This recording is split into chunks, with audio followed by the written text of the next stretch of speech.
So, something that a lot of self-aware, spiritual, or conscious women get insecure or self-conscious about when it comes to relationship is wondering if you are too needy in a relationship. Because usually for these women, whenever you get into a relationship, there is often a part of you that craves love, that wants connection, that wants to be closer to him. And then there is this other part of you that is afraid that you are too needy. This part of you worries about how your neediness may be annoying to him. You get worried that your neediness might repel him. That part of your mind thinks, if I am too needy, then he won't like me anymore. So it's like there is a conflict between your heart and your mind. One part of you wants love, another part of you is afraid that you are wanting too much. And in this video, I want to share with you how there is actually a difference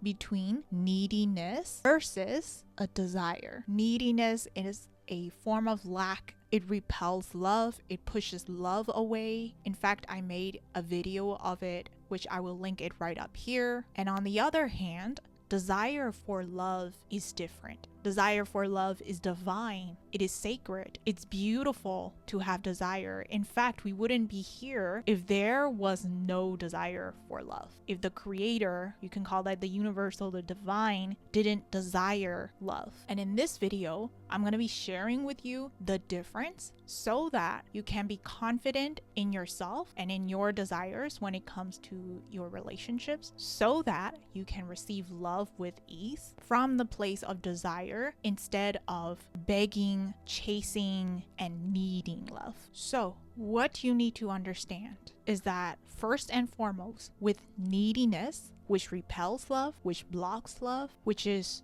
unattractive in love, dating, and relationships, usually with neediness, there is this energy of I have to get it, or else I won't be okay. For example, it can look like he has to be with me 24/7, or else I'm going to be anxious. I am going to be afraid that he's leaving me, or else I cannot trust him. That is neediness. Or it can look like I have to marry him as fast as possible so that I don't get left out as a single woman in my 30s. I don't get looked down by society, etc. Usually when there is a neediness, it's like there is a big dire consequence. It's like there is this fear that you're running away from. So neediness is fueled by fear of being alone, fear of being rejected, abandoned, left out, betrayed, and all of the things that you do not like about yourself. Whenever you're needing love, whenever you're needing attention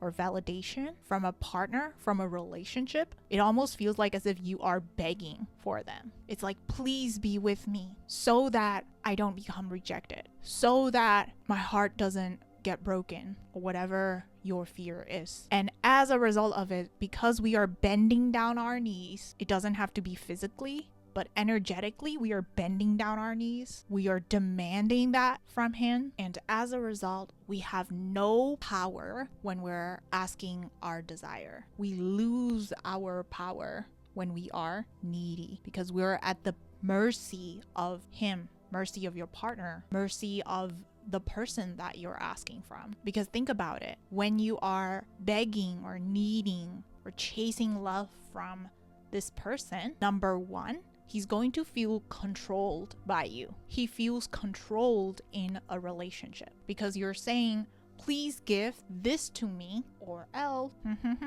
I won't be okay.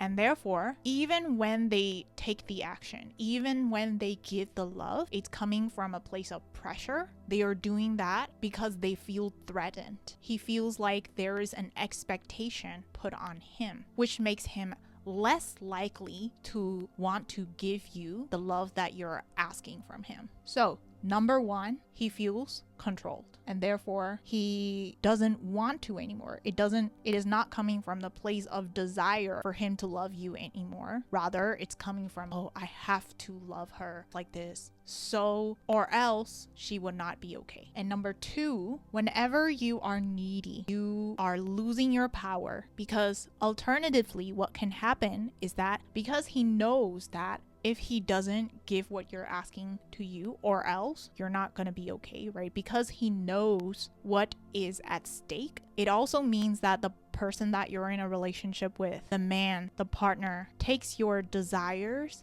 takes your requests less seriously now, because he knows that even if he just sprinkle breadcrumbs, even if he doesn't put as much effort, you will still be around. You will still be sticking around. You will still be with him. Even if he gives you minimal attention, minimal effort, minimal devotion, he knows that you will still accept it. Why? Because you have this dire need to be with him, right? Because or else if you are not with him, you're not going to be okay anymore. And so you're going to do everything in your power to be with him, while at the same time, he gives you less and less, because he knows that even if he doesn't try, you still are going to be sticking around. Why? Because you need him. So number 2, he takes you and your requests, your desires less seriously. And of course, oftentimes when men are treating you in such manner, they may not even be aware of it. They may not even be conscious about it. But the way that they are reacting to you, the way that they are treating you is coming from this energetic reaction. They are simply reacting to that demanding part of you that is needy for them. And the reason why they react in such manner, the reason why they give you breadcrumbs, or the reason why they feel less wanting to give to you, is because we are pressuring them, is because we are needing things from them. And on the other hand, when you are desiring love, attention, affection from him, desire is different from neediness. Neediness is from the place of lack, but desire is from the place of fullness. It's coming from the overflow of what you want to add more onto the plate, onto the fullness, onto the abundance that you already have. And so when you are desiring in a relationship, it is a totally different energy, because with desire, it actually inspires men to take action. It actually inspires your partner to reciprocate that love for you, because when you are asking, or when you are wanting things from him from a place of desire instead of neediness, you do that without the control, without the pressure. It's like you want it, but of course, even if he doesn't give you, you're going to be okay. And of course, that doesn't mean that you have to ignore the red flags, which we will go later on in this video. There is also a difference between being okay either way with your desires versus settling for less in a relationship. But my point is to say, whenever you are desiring things in a relationship, it is actually magnetic. It inspires him to give you, love you, see you, hold you in the way that you desire, because you know you're gonna be okay either way. Even if he doesn't give you the desire to you, you can fulfill that yourself. It is not about being hyper independent, because you're not saying, I don't need a man, I don't want a man. But what you're saying is, yes, I want that desire. Yes, I am open to receiving that from him. But even if I don't have it, even if he can't give to me this time, I'm gonna have fun. I'm gonna enjoy myself either way. And notice how that energy is so magnetic, because you're not attached to what he does. You are reveling in the joy of delighting yourself, in the pleasure of asking, in the pleasure of receiving. For example, in my relationship, sometimes I want cuddles, and sometimes I would speak that desire in my baby voice. Like, can we cuddle all night, or something like that? And sure, I want closeness, I want intimacy with him, I want affection from him. There is nothing wrong with wanting things in a relationship, but it is not coming from, you need to cuddle with me or else I'm going to say bye to you, or you need to cuddle with me or else I'm going to cry all night, right? Is not from the place of control nor demand, but rather it's from the place of desire, enjoyment. Like, wouldn't it be cool to have? It's like a cherry on top of the love that you're already experiencing in the relationship. It's not coming from deprivation. It's coming from a place of play, a place of openness. And of course, because of your feminine energy, because of you relishing the desire, you being playful with your desire, as a result, he's more willing to give you that. He also wants to be part of that play. And of course, because I'm asking from that place, my husband is willing to give me more. But of course, when I say this, it doesn't mean that you have to pretend that things are okay and then pretend that you don't need too much. It's not about trying to be feminine so that he gives you XYZ, but rather it has to be genuine. It has to be real, to be true to who you are. Your heart doesn't need to get her desires met, because you can only be asking things from the place of desire when you have met the needs within yourself. When you also have made sure that he is clear of red flags, when he is capable of giving you what you want. Because simply knowing about this concept, being aware of this, is not enough. You actually have to feel it in your body, that it's actually coming from an overflow. You asking the desires is actually coming from an overflow, from a place of desire, play, and enjoyment, rather than a neediness, rather than lack. And also notice how there is a difference between neediness versus asking for non-negotiables in a relationship. Because with any relationships, you want to make sure that he does meet the requirement, that he does align with your value. Because otherwise, if he is crossing a red flag, if he doesn't have the non-negotiable, no matter how much you try to be playful and to be magnetic and enjoy and relish in the desire, you won't be able to stay in that energy if he is missing the capacity to give you, if he is missing the non-negotiable. So what you need to understand is that when you are asking for these non-negotiable in a relationship, that is not neediness. It's okay to have non-negotiables. It's okay to have a standard. In fact, you need to have a standard. You need to have non-negotiables. You need to know exactly what you are willing to settle for and what you are not willing to tolerate. You need to know, you need to be honest with yourself. Because otherwise, if he has red flags,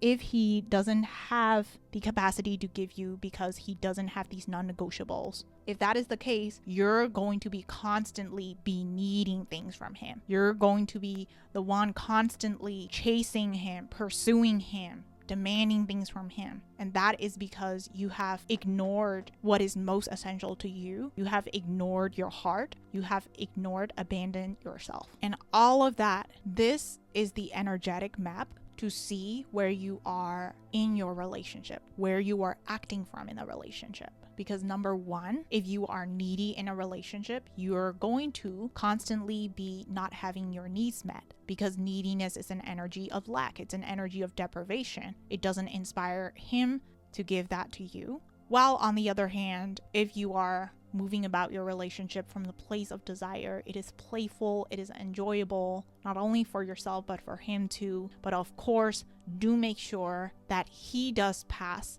this test. He does have your non-negotiables. He does meet your standards, because otherwise, if he doesn't meet your standards, if you are giving away yourself too easily, otherwise you're going to be trapped in this cycle of neediness, and you're going to feel ashamed about needing things. You're going to be insecure that you're needing too much from him, and nobody becomes happy in the relationship. You don't get your needs met, and he doesn't feel inspired in the relationship too, because he feels pressured, he feels controlled. And most importantly, all of this, knowing it actually is an intuitive knowing. You don't have to know it from your mind. In fact, when you are confused about what you are doing in the relationship, it's because your mind is clouding judgment. It is because you're trying to know what to do with your mind, but rather it has to be natural. It has to be felt through your body. You will always be clear on what to do in a relationship, what you want to ask in a relationship, what to receive from a relationship. You will always be certain, you will always be clear when you are connected to your body, when you are connected to your intuition. In fact, you don't have to overthink about it. It's a natural thing. It comes naturally. Giving,